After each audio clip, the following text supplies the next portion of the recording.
ఒక సీరియల్లో ఒక హీరోని బ్యాన్ చేశారు. అఫ్ కోర్స్ ఒక అసిస్టెంట్ డైరెక్టర్తో అక్కడ నాన్ తెలుగు హీరోకి గొడవ అయినప్పుడు ఆ హీరోని బ్యాన్ చేసినప్పుడు ప్రొడ్యూసర్స్ కౌన్సిల్ ఛానల్ కానీ ప్రొడ్యూసర్స్ కౌన్సిల్ కానీ మర్చిపోయి స్టార్ మా వాళ్ళు ప్రొడ్యూసర్స్ కౌన్సిల్ లో పార్ట్ కాకపోయినా కూడా ఫెడరేషన్ ప్రోత్బలంతో ఆ హీరోని బ్యాన్ చేయించగలిగారు. Of course I understand. కాకపోతే అంటే స్టార్ మా అంటే ఒక పెద్ద ఛానల్లో ఒక హీరోని ఫెడరేషన్ బ్యాన్ చేయించగలిగిందంటే ఇన్ కేస్ మనం కనుక వాళ్ళతో ఉండగలిగితే రేపు పొద్దున్న తెలుగు వాళ్ళు సీరియల్కి 7 ఉండాలి, నాన్ తెలుగు వాళ్ళు 3 ఉండాలని రెస్ట్రిక్ట్ చేయగలమా? వాళ్ళతో ట్రావెల్ చేయగలిగితే మనం అంటే 24 గంటలు కలిసి ఉంటాయి కాబట్టి రేపు పొద్దున్న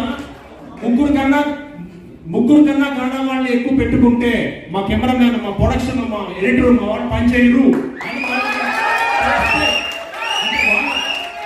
వాళ్ళు మనకి సపోర్ట్ చేయగలిగితే అన్న అవకాశం ఉందా?